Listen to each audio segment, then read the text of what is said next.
అందరికీ నమస్కారం. నేను మీ గోపాల అయ్యంగారిని. శ్రీమతి రామానుజాయ నమః.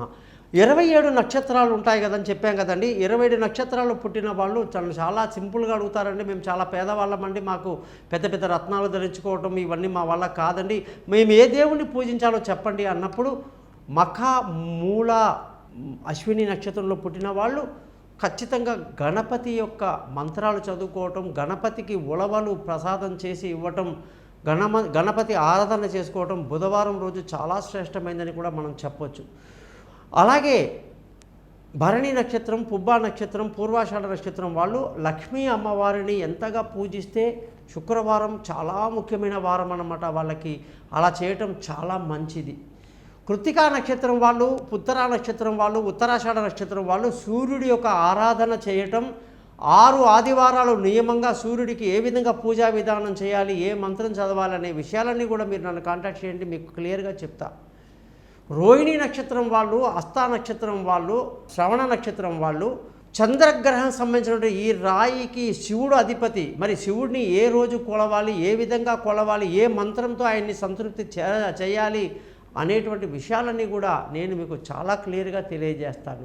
మృగశిర నక్షత్రంలో పుట్టిన వాళ్ళు, చిత్తా నక్షత్రంలో పుట్టిన వాళ్ళు, ధనిష్ట నక్షత్రంలో పుట్టినవాడు కుజుడి యొక్క నక్షత్రం కాబట్టి కుజగ్రహం యొక్క ప్రభావం ఆ నక్షత్రానికి అధిపతి సుబ్రహ్మణ్య స్వామి అంటారు, నరసింహస్వామి అంటారు. అలాగే ఆంజనేయ స్వామి కూడా మంగళవారం చాలా ప్రత్యేకంగా పూజలు చేస్తారు. మరి దానివల్ల ఏ విధంగా పూజలు చేయాలి, ఏ విధంగా ఏ మంత్రం చదవాలన్న విషయాలన్నీ కూడా నేను మీకు క్లియర్గా తెలియజేస్తాను. నన్ను కాంటాక్ట్ చేయండి.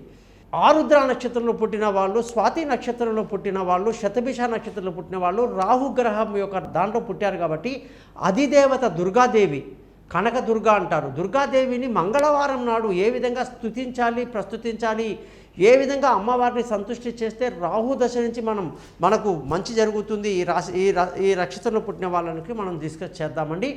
ముఖ్యంగా పునర్వసు నక్షత్రం వాళ్ళు, విశాఖ నక్షత్రం వాళ్ళు, పూర్వభద్ర నక్షత్రంలో పుట్టిన వాళ్ళు గురువు యొక్క దశలో పుడతారు కాబట్టి, గురువు యొక్క నక్షత్రం కాబట్టి దత్తాత్రేయుని సేవించాలా, ఆంజనేయ స్వామిని జయించాలా, కృష్ణం వందే జగద్గురు అని చెప్పి కృష్ణుని సేవించాలా అనే విషయాలు కూడా తెలుసుకొని ఆ రోజు ఏ నవధాన్యాన్ని ప్రసాదంగా పెడితే మనకు గురువు యొక్క అనుగ్రహంతో చాలా బాగుంటామో ఆ రోజు గురువారం రోజు మనం ఏం చేయాలో తెలియజేయడం మీకు జరుగుతుందన్నమాట.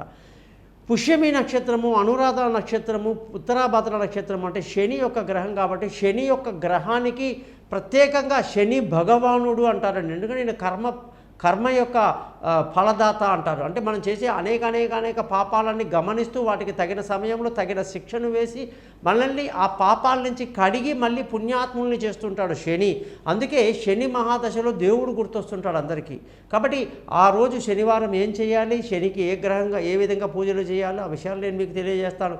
ఆఖరిగా మీకు ఆశ్లేష నక్షత్రము, జ్యేష్ఠ నక్షత్రము, రేవతి నక్షత్రం బుధగ్రహం యొక్క నక్షత్రానికి అధిదేవత మహావిష్ణువు. మరి ఆ విష్ణువుని ఏ విధంగా పూజించాలి, ఏ మంత్రం చదవాలి, ఏం చేయాలనే విషయాలని కూడా మనం తప్పకుండా డిస్కస్ చేస్తాం. తప్పకుండా మీరు నన్ను కాంటాక్ట్ చేయండి.